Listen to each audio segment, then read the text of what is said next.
Would you like to work closer? Then Bellisio Foods is looking for you. That's right, Bellisio Foods is now hiring for multiple positions and shifts with great employee benefits, an on-site health clinic, competitive wages, and advancement opportunities. Bellisio Foods is a company that truly values their employees. Apply online at belisiofoods.com/careers. At Vinton County National Bank, we believe in supporting the areas where we live and work. Now, we'd like to honor those who also serve our communities. Our new Community Champions account is especially for first responders, veterans, active military, and anyone employed in the fields of healthcare or education. This account offers rewards, discounts, and other benefits to those who give so much to others. Vinton County National Bank, rewarding those who serve.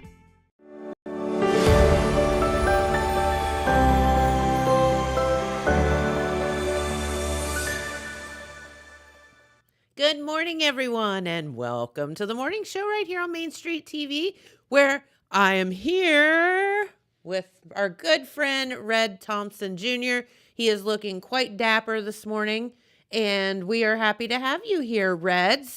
And you have, Red's full of it this morning, right? Yeah, there was a lot of stuff going on, and I'm even going to do a little bit of Jackson County news. Pete's going to do the hard stuff, but I've also got some softer stuff from Jackson County, too. But we're going to start in Vinton County, in eastern Vinton County this morning. There's a community, Allball Road, and it's between Wellston and Albany on the app, and the agenda of trying to get a water project done there. Now, is this the same one that they've been working on, or is this a completely different situation? No, this is a different one. This is Leax Water in Albany, and this is an interesting project. It was $418,000, and Leax Water got a grant for it. Really? And I told Mr. Larry Barnes, I went out to his house when we found out he's been trying to get water out there for 30 years with the commissioners. So he's persistent. He is. He's worked with Leax, with the congressman. He's met with anybody that could help. And the Benton County Commissioners had the OVRDC meeting and Tuesday, and John Hemmings with the OVRDC, he's the executive director. They're based in Waverly. They're the local arm of the Appalachian Regional Commission, and they announced that they're hopeful that they can come up with more money. And what I forgot to mention was the $418,000, because of that dreaded word inflation, has boomed to almost $900,000. So more than doubled. More than doubled. Okay.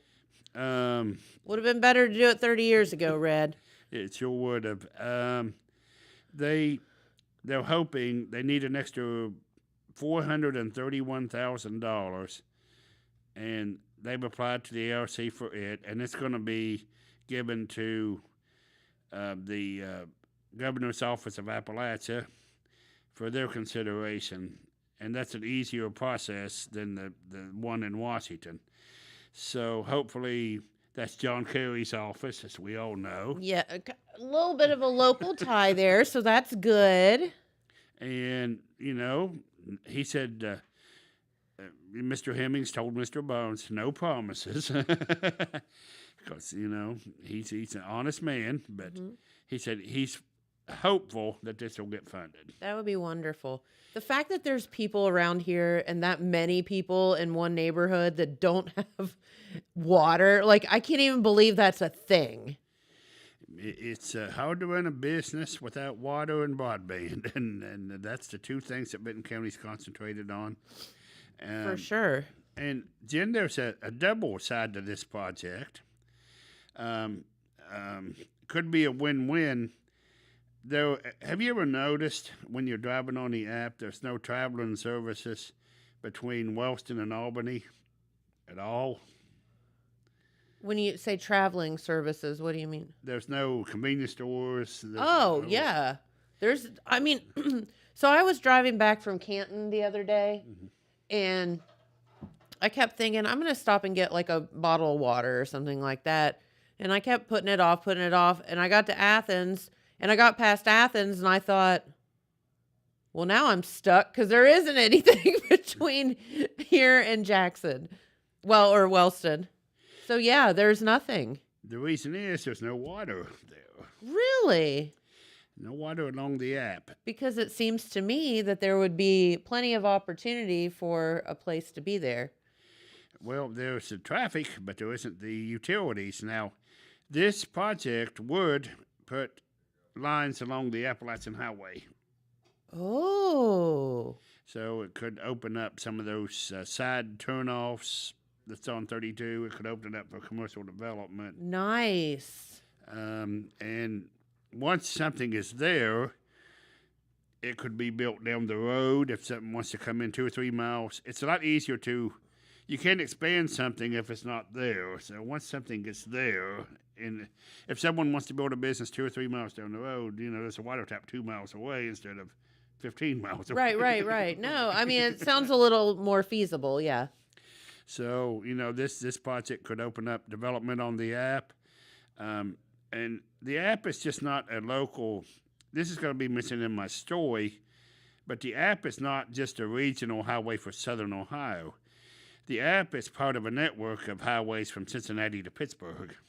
Yeah, okay. You get to Parkersburg, West Virginia, you take 50, then you take 79 into Pittsburgh. So it's certainly a U.S. regional route.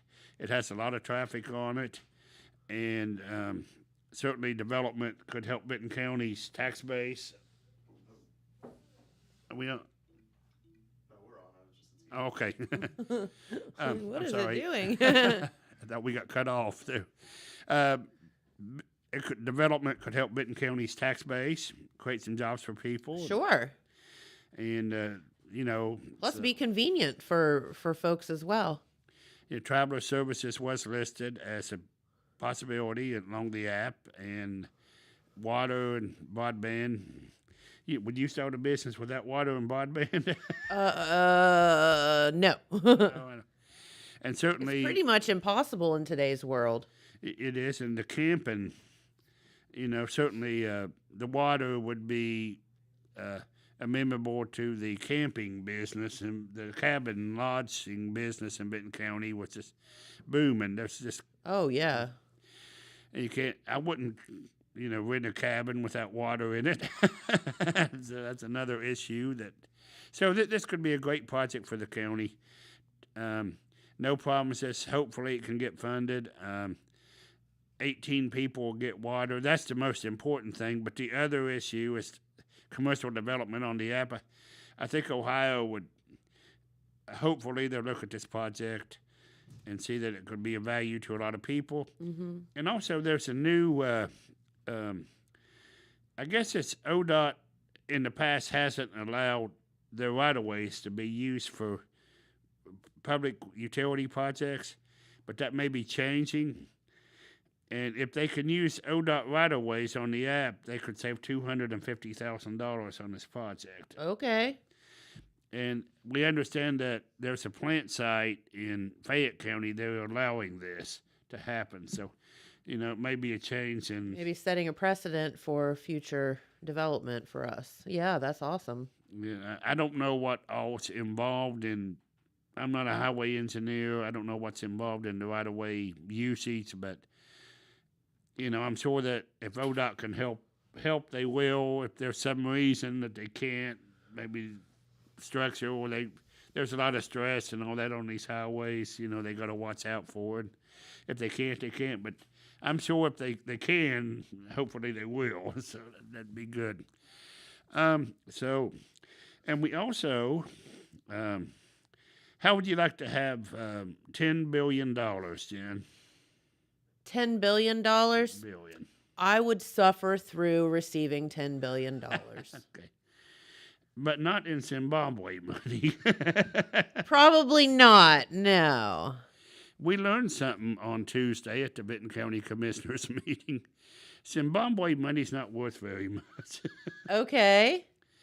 And we're leading into something here. Ohio congressional candidate Charles Tassel came to Benton County, and he's one of the person in the crowded field of people running for that seat.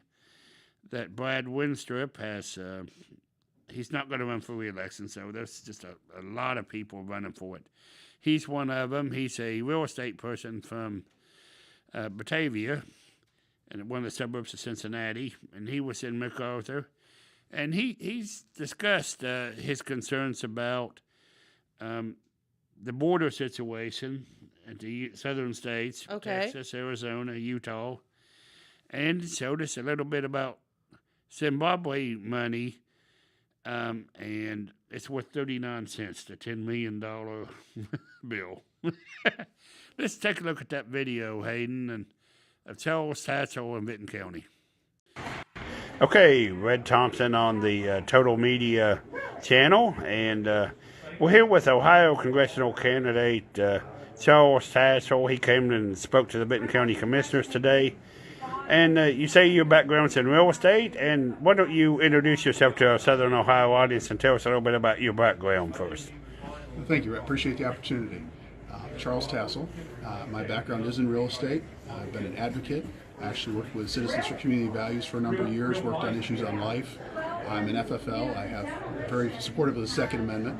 I have quite a few firearms myself and support the Second Amendment.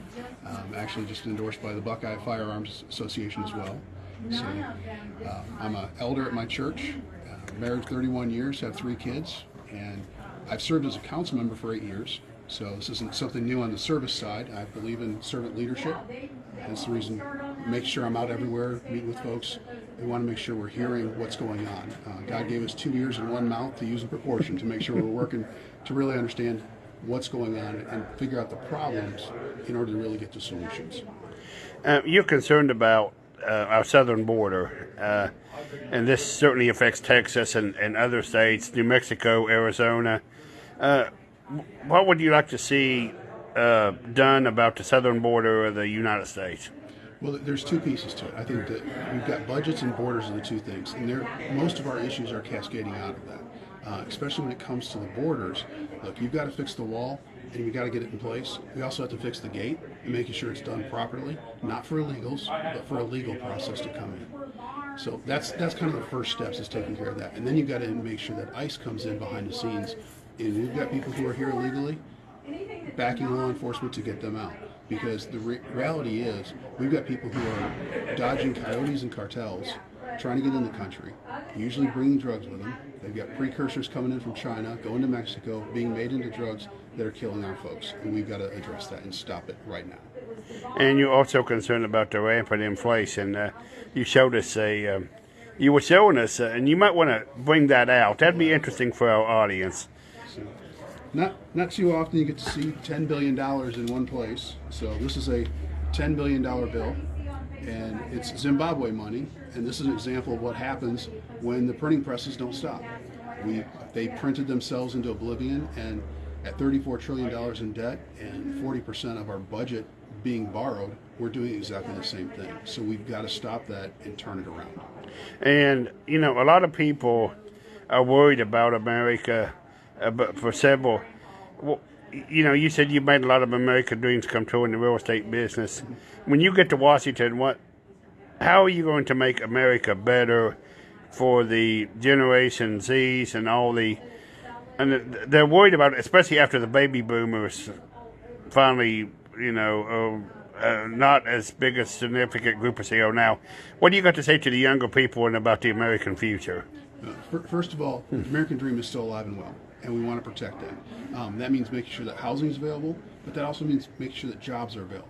I am a big fan of reshoring, bringing back the manufacturing facilities, and bringing them back to home. But that also means making sure our folks have the ability to go to schools, technical schools, trade schools, and really be able to build their skills so that they can take advantage of it and not fall behind and let the rest of the world push them out of the way. Okay. Thank you, sir. Thank you. Goodbye. Wow. Yeah, I'm glad I don't have any Zimbabwe money. Not dependent on that. Yeah, couldn't even buy a snack with that. That's the we got to get that water project done in Benton County before it doubles again. That's right. No, I get what he's saying. He's saying if we don't quit printing money, we're going to be in bad shape. Yeah, I mean, money's only there has to be some kind of standard. When we went off of the gold standard, the money wasn't secured as like it was at one time, and I think we come off the gold standard maybe in the 1970s or something. But that was the standard for a long time. The money was backed up by gold, and we come off of that, and so money has to be, money isn't everything, but it's hard to live without it, and it's what makes business go, and what makes society go, and you got to have a good financial system. So he brought up some important issues there. We have some good news from MacArthur. Jen, we were like good news.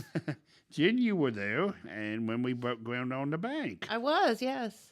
and we got a picture of, there it is right there. They're coming along there on West Main Street in MacArthur. Well, doesn't Randy Evans do nice work, Jen? Oh, he's amazing. And the people of Benton County is going to be very proud of this bank. The bank is cementing the promise to stay in Benton County and to provide modern facilities, and you can see evidence of that right there. Jen, the bank has been there since the end of, or just after the U.S. Civil War ended. Wow. 1867. The bank has been there in Benton County. That's like really hard to wrap your head around. I mean, they're back there with the iconic banks. Wells Fargo was there at that time. And, a lot of the banks, there were banks back in the 1800s, but not many of them's left today. I mean, so I wouldn't think so. This is a local bank that has expanded. And Mr. Evans also built the Jackson County Banking Center out here on McCarty Drive here in Jackson. Don't mind Dylan. And he does excellent work, and I'm sure it's gonna. And that bank's gonna have Benton County hardwood, some of the trees from Benton County. Yeah, it's really cool. And I think what's really neat about when the Benton County builds these banks is they kind of pay homage to the local community wherever they are, and this one pays homage to Benton County's timber industry. So pretty cool. Yeah, it's going to look a little bit like a lodge, and obviously that the tourism industry too. And we don't have any tourism stuff today except for that. There's some stuff brewing in that. Usually when we talk about Benton County, that's a lead, but today we talked about water. But we also had some good stuff at the high school, and National Signing Day, and we had 5 young men. 4 young men and a young lady signed their national college letters yesterday. That's wonderful. Signing Day. And do you have a picture of Aston Allman? Okay. This is the only picture I prepared for TV. We're going to have more in the Telegram in an article.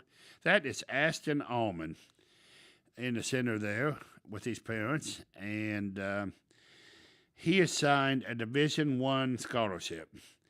And we don't have that many Division I's around here. It's a small Division I. It's in North Carolina, Campbell University. Aston Allman he was the tight end on the football team on the very successful Benton County football team that went to the playoffs. Yeah. He is the center and power forward on the basketball team. And it's only had 4 losses so far this year. And just a wonderful young man. He wants to, like a lot of young people today, he wants to start his own business after he gets his degree. He's going to major in business, and he wants to open a gym. Okay. Another Benton County graduate has done that, and he is now a coach. So, and so a lot of young people, they want to open their own business today. That seems to be a trend. Love that. So, and the other We don't have pictures of all of them, but just wanted to mention the other signees yesterday. James Swain, he was a defensive and offensive lineman. He's going to go to Ohio Dominican. He wants to be a special ed major. Ian Moeller, he's going to go to Wittenberg, and he's going to be a cybersecurity major. Oh, cool. And in this world, you're never going to be able to. No, you won't be able to work there. And Brady Wars, he was one of the cornerbacks on the football team on that great. The Vikings had one of the best defenses they've ever had. I mean, that team, the defense and special teams, not only prevented points, they scored some points. They had field goals, they had interception returns, punt returns, fumble pickups for scores. The defense was a big contributor, and Brady's going to major in sports business, and he either wants to work for a professional team or be an AD at a high school. Okay. One or the other. And we also had a young lady that signed with golf. She played for Coach Brian Radeball, and she signed for golf at Alice Lloyd in Kentucky. Okay. And that's one of those colleges that's kind of unique. You work your way through. Oh. There's a couple. Kind of like Berea? Yeah, it's just, kind of in the same vein, yes. Alice Lloyd doesn't quite have the national. Berea has a big national reputation. They know it all over the country. But Alice Lloyd's in the same vein. They do the same type. Gotcha. Kids work their way through. And so congratulations to all that signed. And I think Pete will probably mention that one of our very own, I guess, Total Media, our former general manager, Amanda Crabtree, her son Ethan signed. Oh. Later in the day. And I'm sure Pete will mention that later when he comes on, but he signed with University of Virginia at Wise. Okay. Down in the Virginia mountains. I had a feeling that kid would be playing somewhere. He's a fine young man, and we thank Amanda for all she did here at Total Media. Yeah.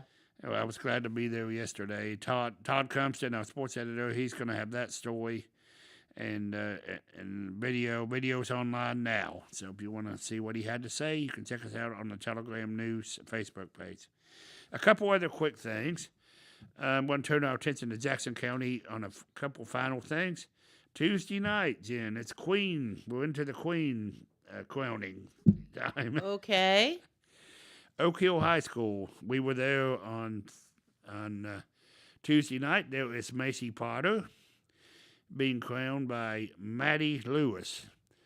She's the 2024 Oak Hill High School Sweetheart Queen. And we have some video of all the preparations leading up to the crowning. So if you would, Hayden.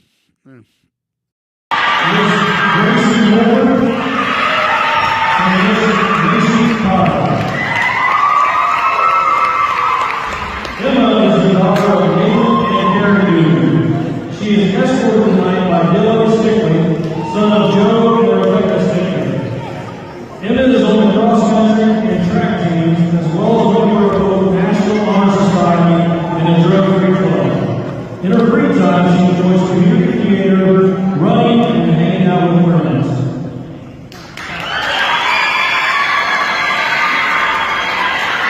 Gracie is the daughter of Grant Wolford. She is escorted tonight by Luke Reese, son of Pat Reese and Samantha Gross. Gracie is a member of the National Honor Society, the senior class vice president, and is on the golf team. In her free time, she enjoys spending time with friends and family, traveling, and reading.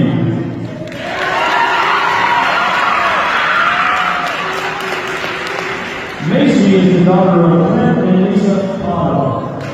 She is escorted tonight by David Carr, son of Greg and Rochelle Carr. Macy is a varsity volleyball player and cheerleader and on the track team. She is a member of the National Honor Society and the Drug Free Club, as well as the College Prep Plus student. In her free time, she enjoys reading, shopping, hanging out with her best friends, going to concerts, and vacations with her family.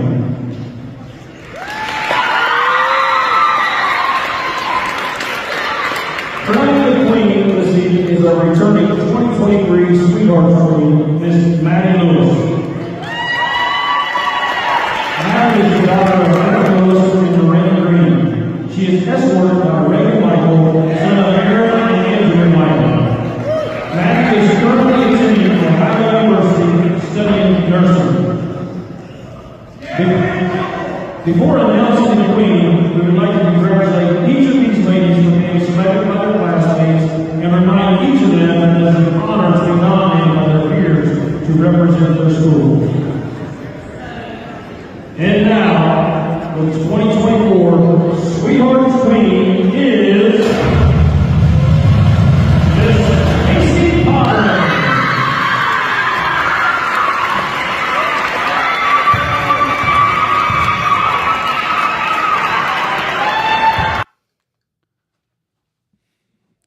All right, congratulations to Macy, and we'll have a lot of Queen's crownings coming up this year, Jen. Yeah, sounds like it. That's the first of many. Yeah.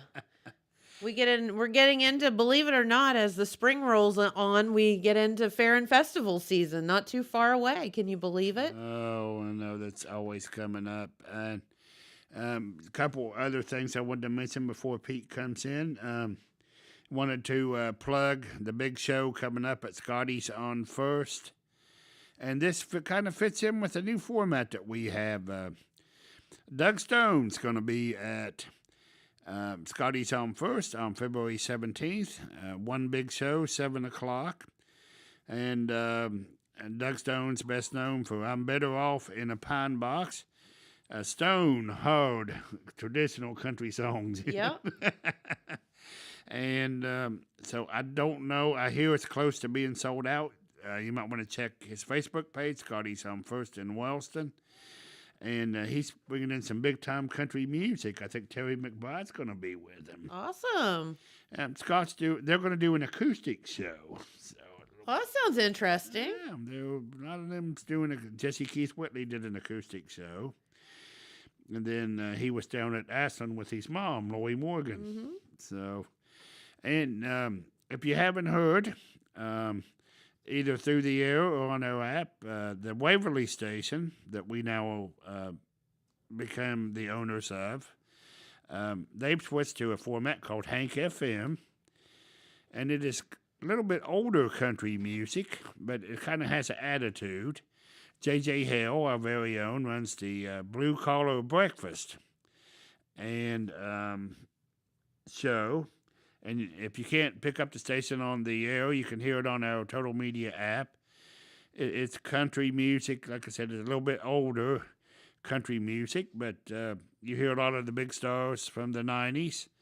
90s country's really gained in popularity.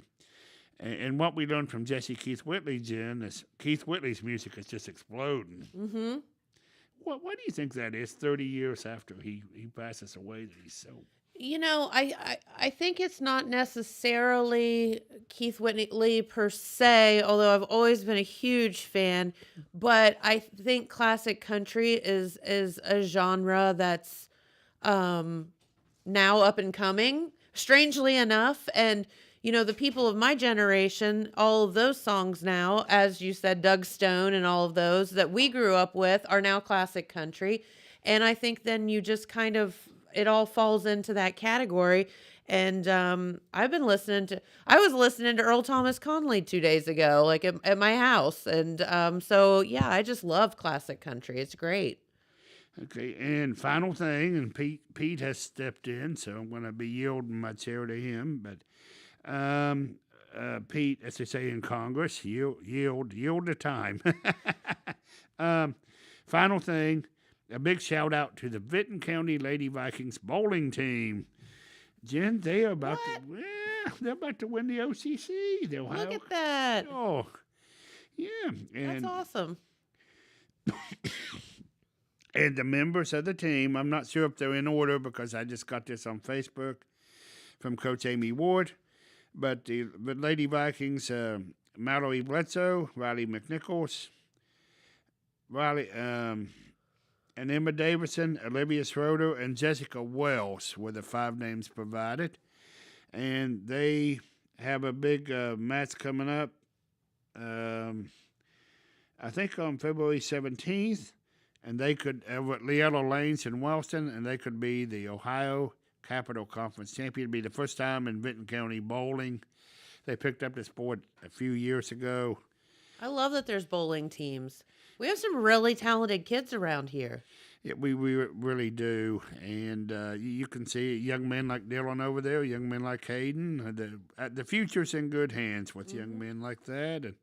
And a lot of wonderful congratulations to everybody that signed and, get their future started. And so it was a good day. A lot of the good stuff. Let's get some water and get these kids playing college ball and we'll get the bank finished and a lot of good stuff going on, Jen. That's exactly right. And Jen, thanks so much for having us again. Of course, it's our pleasure to have you stop by. Enjoyed it. We had a lot going on. Pete's got a lot from Jackson County, and enjoy the Duck Stone show. Get over at Scotty's Home First and enjoy that. That'll be and it's nice to see big time entertainment coming to Jackson County. This makes the second big concert Scott's had, and he's got more in the works, I understand. So anyway, have a great day, everybody. We'll turn things over to Pete. All right. Well, thank you, Red. Come on over, Pete. And we shall party the second half with Pete Wilson. A party with Pete Wilson. I see a segment of brewing. Okay, well, I'm not exactly sure it's going to be a party, but we may as well have a good time while we're I here, mean, why right? not? Okay. All right, well, we do want to start off with a traffic advisory. This is going on right now. It's in the city of Wellston. A one-block section of Ohio Avenue on the south side. City just put this advisory out this morning. The block of Ohio Avenue on from East 11th Street to East 12th Street on the south side, it is going to be closed. It's closed now and will remain so through the late afternoon. That's the word we have from the city of Wellston. And there is a water line replacement project going on there right now. So be advised if you're traveling in that area. Okay, well, we're going to circle back to what certainly is one of the biggest stories of early 2024, and it is a continuation. There was a big gap in there between when it happened and how it ended. Okay. But we're talking about the determination on the officer-involved shooting that took place on January 31st, 2023. This, of course, was out on Gisco West Road, a residence there. Hayden's put it up there. This is where maybe the big story of 2023 in Jackson County occurred.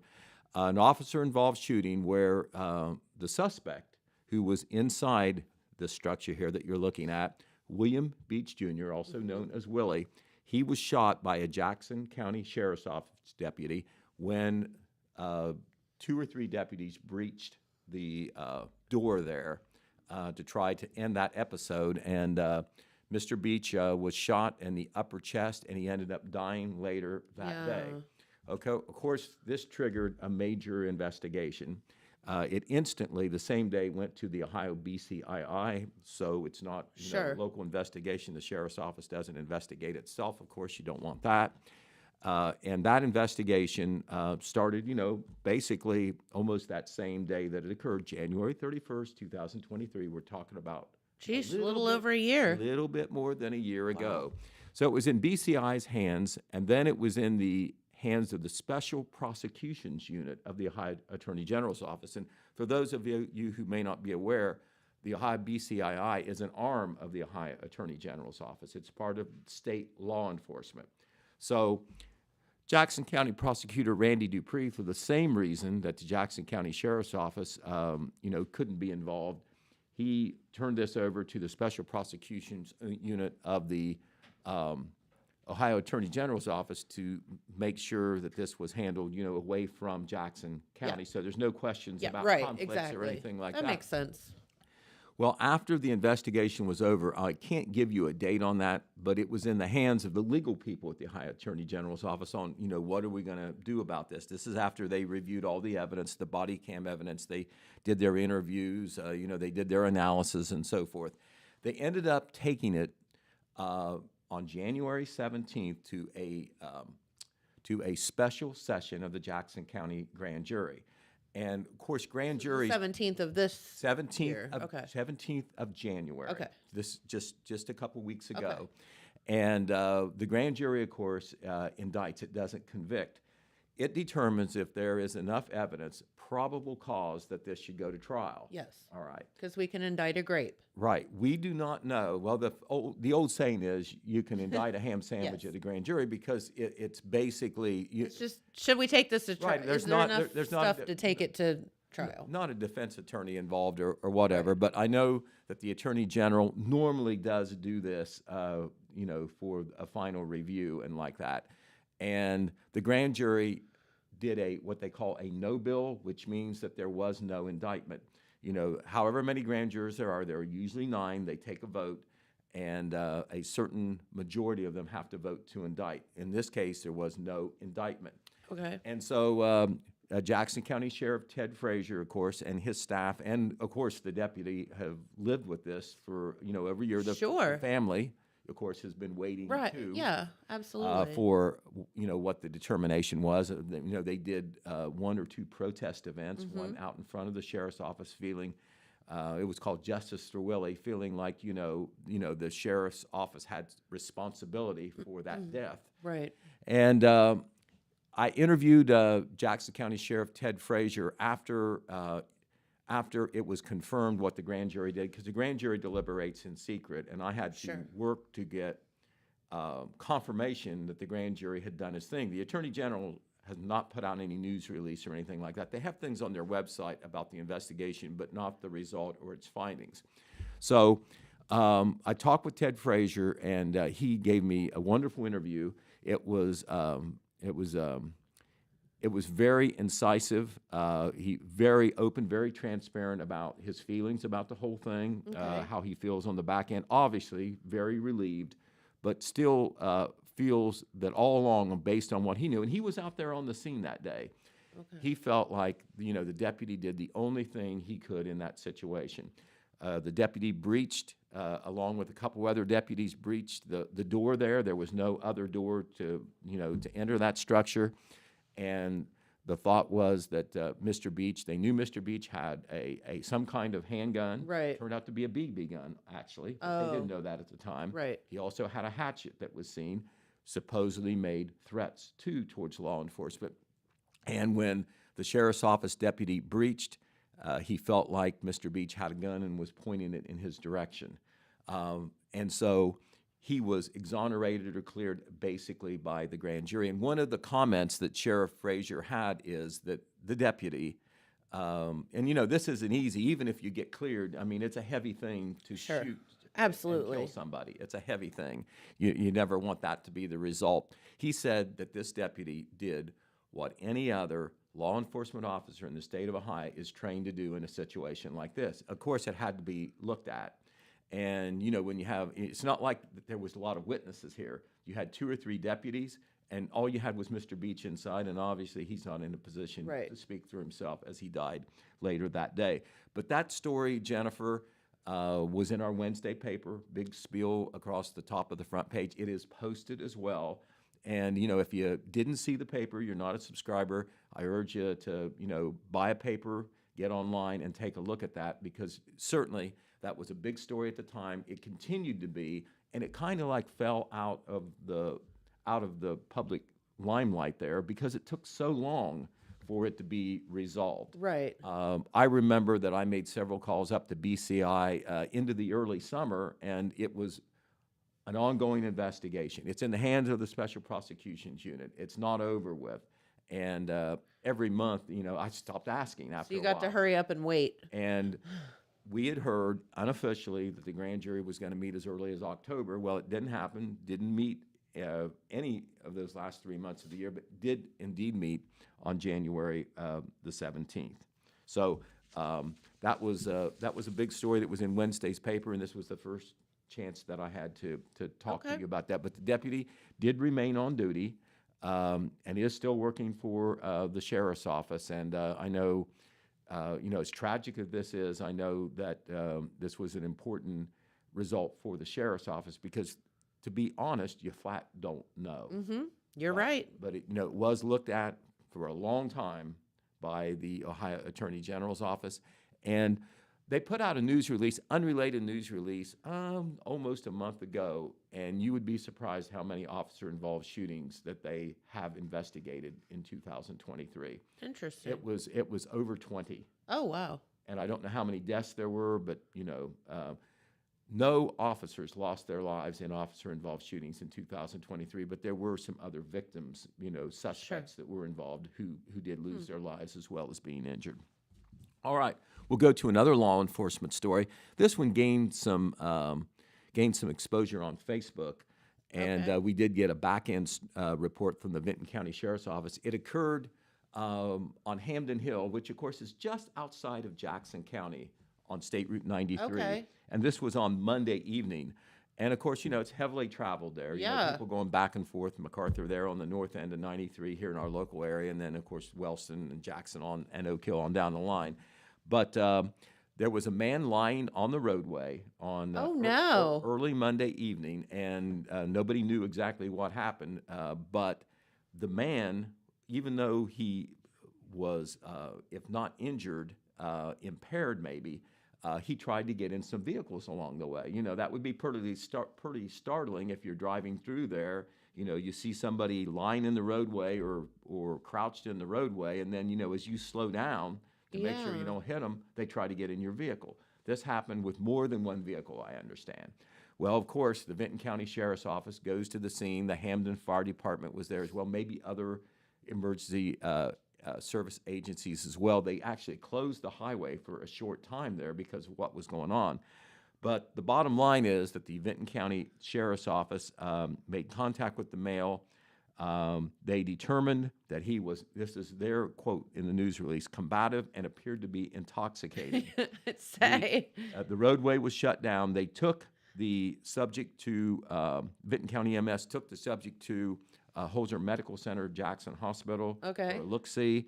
Not sure if the person was injured, but the speculation was, according to the sheriff's office, maybe they know now, but at the time the news release was put out, they said they feel the male either fell out of the car or was jumped out of the car, one or the other. Okay. And so he was alone in the roadway there when these other vehicles came along and these incidents happened. He did have a large wound on his head, and he was definitely trying to get into multiple vehicles shortly after he was out on the roadway. They took him to Holzer, for his injuries and also for his condition, but they believe, once again, he either jumped out of the vehicle or somebody threw him out. Okay. We'll try to get a follow-up on that. The male was not identified in the news release, probably because at the time it was put out, there was no arrest involved. Gotcha. All right. Okay. Oh, this is the weirdest story ever. Right. It was weird. What? It got on the What's Going On Wellston Facebook page. And you know how that goes. A lot of people don't really know anything, but they hear about it, and then they comment, and then, there might be all sorts of misinformation that gets out there because people want to know what's going on. Yeah. But it did attract a lot of attention there. All right. Also from the law enforcement front, this is also from the Vinton County Sheriff's Office. So strange. Right. Well, strange but true. This is a theft case that involved both Jackson County and Vinton County, reported by the Vinton County Sheriff's Office. This incident occurred last Sunday. That was February 4th. Anyway, it all started when the Sheriff's Office in Vinton County was contacted by the Wellston Police Department. They advised that a citizen had informed them that two individuals had stolen multiple bags of ice from the Family Dollar store in Wilkesville, and that they were currently at a gas station in Wellston. That gas station turned out to be the Detour, which I believe is up there by the General Mills plant. Anyway, deputies from the Vinton County Sheriff's Office responded there, along with the Wellston Police. A truck was located there, and in that truck was 27 bags of ice. you know, if somebody is accused of stealing multiple bags of ice, and you know, you see that's pretty strong circumstantial evidence. The two suspects. Why? Well, I don't know. They didn't tell me why. But Justin I Hopkins. need to know. Okay. Well, you can do your own speculation. Maybe a big party that night. Oh, Justin Hopkins, age 33 of the Plains, and Vicky Bauer, age 44 of Athens, were both detained, and they were later arrested after they were found to be in possession of 27 bags of ice taken from the Family Dollar store in Wilkesville. They are facing charges of theft. They were transported to the Southeastern Ohio Regional Jail by the Vinton County Sheriff's Office. They did indeed find 27 bags of ice in their truck. It has been returned to the Family Dollar in Wilkesville. So, you know, a lot of times, the big ice containers are outside a store. I yeah. don't know whether they're always locked, but somebody, in this case, I don't know whether there was a break-in or not, but they. What do you do They are- with 27 bags of ice, Pete? I'm not sure. I mean, that's a lot of work to take 27 bags of ice and put it in your truck. It definitely is. It definitely is. All right, well, let's go to a good news story now. You know, I've filled your head with these things. I've told you the what and the how and the who. I can't tell you the why, so I know I've got you going. I feel like I need to know, though. Can we call somebody about that? All right, well, you know, I tell you, one part of being a news person is you follow up. So we'll maybe try to do that. But you know what happens when we start to do that? Something new happens. and we Yes, gotta do then that. it's like whatever. All right, well, let's go to a good news Okay. story. All right, Ethan Crabtree, senior Yes. place kicker. for Little the Jackson- Amanda. That's right, Yes. Amanda and HD's son. Yes. Youngest son, and what a high achiever he is. Of course, as a senior place kicker at Jackson High School, he had one of the best football seasons a place kicker will ever have. All he did was he hit 62 out of 64 extra points. He kicked 4 of 5 field goal attempts, including a 46-yarder. That's college level. And as a kickoff man, he kicked it into the end zone 59 out of 83 kickoffs, which mean you don't have a chance to run the ball Right, back when that happens. exactly. The team starts on the 20-yard line, and it's a good thing for your defense. Well, anyway, obviously, his prowess as a kicker has gained attention of the college guys. I would assume that And- that was going to And happen. Ethan has had several offers, maybe more than several, but he has chosen, and that's the news peg. Wednesday evening at the Marquette Cultural Arts Center, there was a signing ceremony, and he is going to UVA Wise in the state of Virginia. And UVA stands for the University of Virginia. This is an affiliated university of the University of Virginia, a smaller school. It has its own accreditation, but it is connected to the University of Virginia. He could have gone to Morehead State and Ashland, Ohio University. At least those two were mentioned.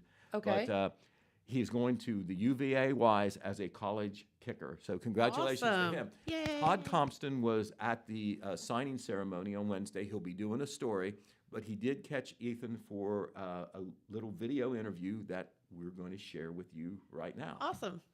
Let's do this again. It's been a pretty rough go of it with the recruiting process and all. So when UVA reached out, I hadn't really known where I'd be going. I was taking 2-3 visits a week trying to find the right place for me. When I got on UVA's campus right then and there, I knew that it was home. Just everywhere you look is a view. Coaching staff was amazing. Facilities are nice, very nice for a D2 level. Just the area in general was exactly what I was looking for. The conference is all in Southern State games, so it's just nice and warmer throughout the year, unlike Ohio weather. So it's definitely what I was looking forward to.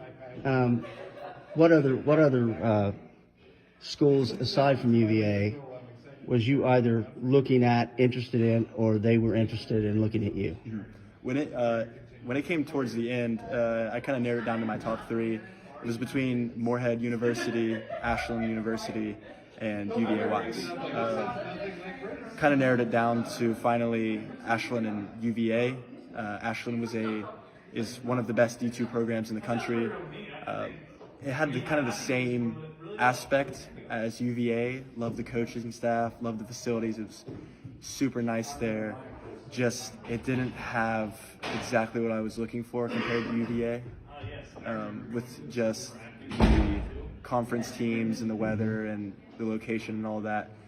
I received offers as well from ODU, Marietta, and a few schools in the D2, D3. And in the MAC schools as well? Yeah, and the MAC schools. As far as showing interest? Yeah, I had D1 interest from Ohio University, Akron, went on some visits to Toledo, and then I also was in contact with Kent State for a while.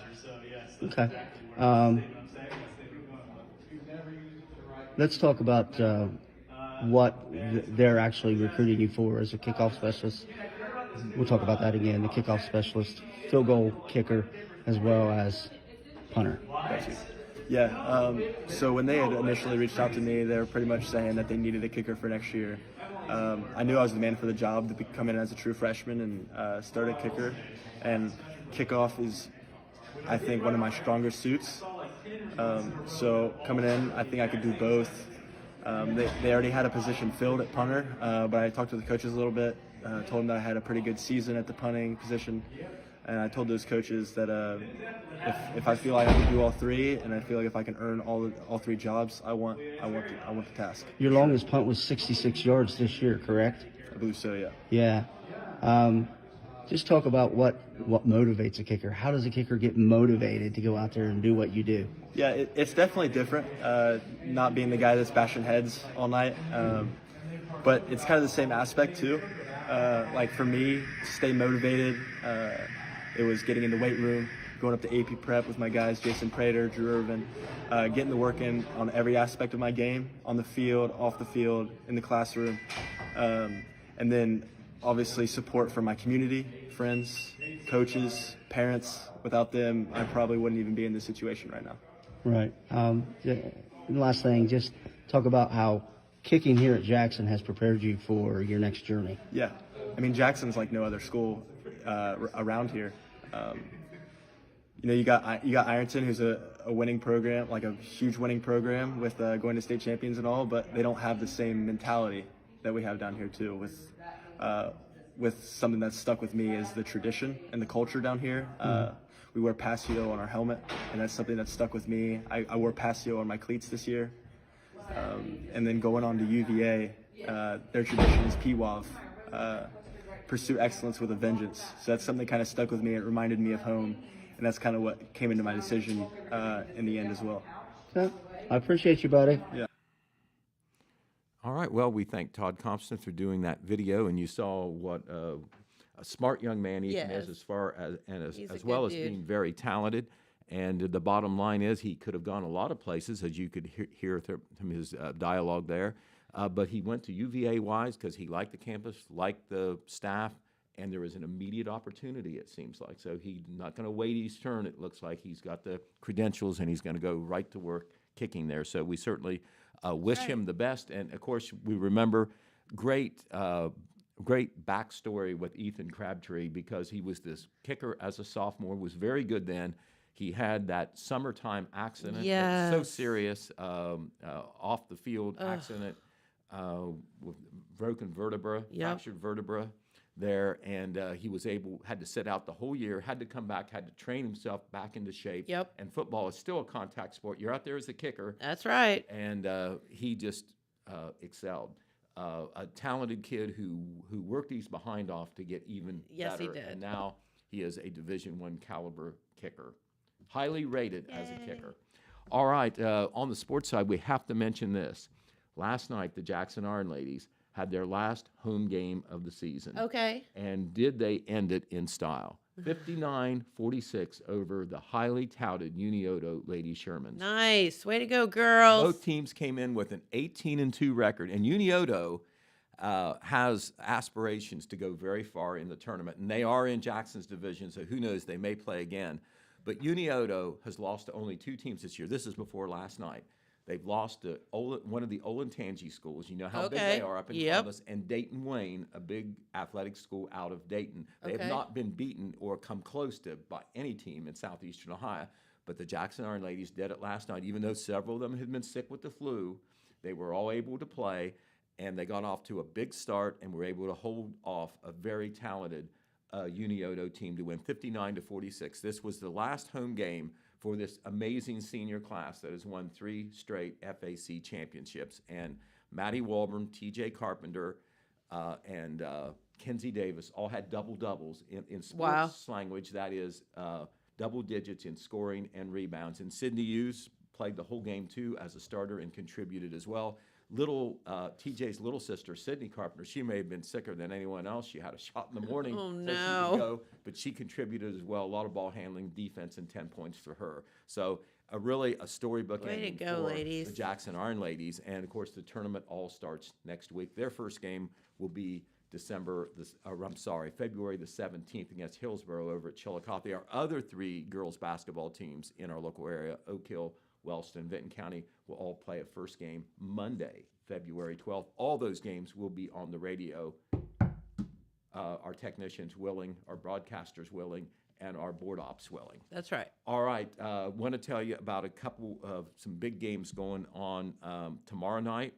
Or I'm not tomorrow night, but on Saturday. We do have a couple games on Friday night, but I want to talk about a big day at Vinton County High School on Saturday. Jackson will be going up to Vinton County, and it's one of those where there's going to be 5 different games.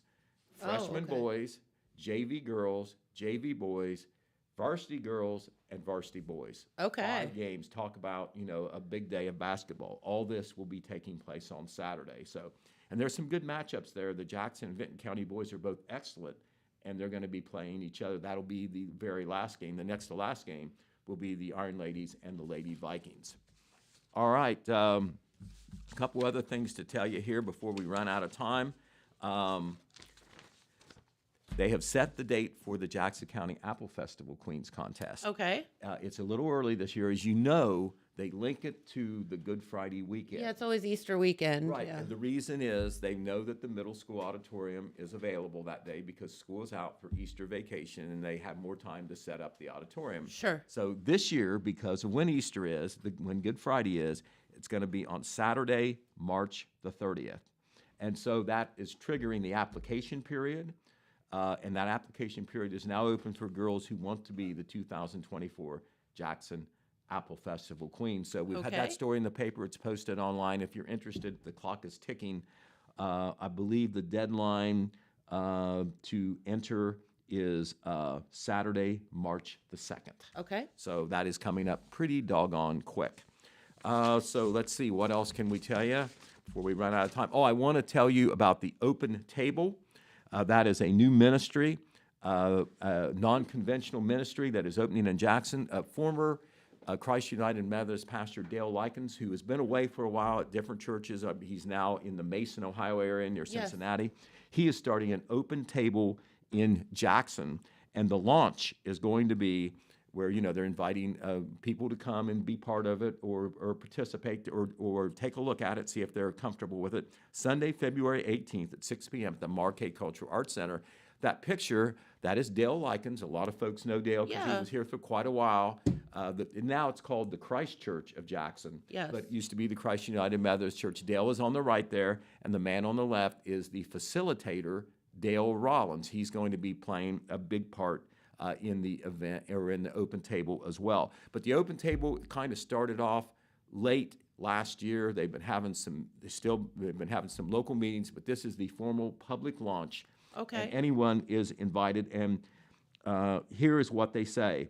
The Open Table is especially welcoming to those who have traditionally been on the margins of society, including persons who identify as LGBTQ+. Now, it's not just for people in that category, Right. but they want to make it clear if you're in Everyone's that category, welcome. everybody is welcome.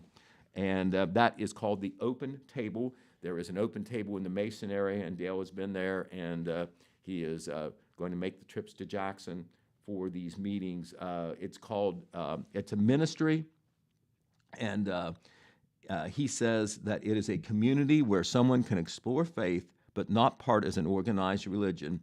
It is not focused on production value or programming. It isn't driven by membership goals or fundraising growth. They say that the Open Table is real, accepting, and loving. We get real about our stories, our doubts, our questions, and our struggles. We accept each other, and we do acts of love in the world. Recently, Interesting. the Open Table made a care donation to the nurses out at Holzer Medical Center, Jackson, to kind of show their love for the community and to show support for people who do good things in the community. So I know that I didn't say a whole lot about the open table. Sounds, different. Now, where and when is this, It's Pete? at 6 p.m.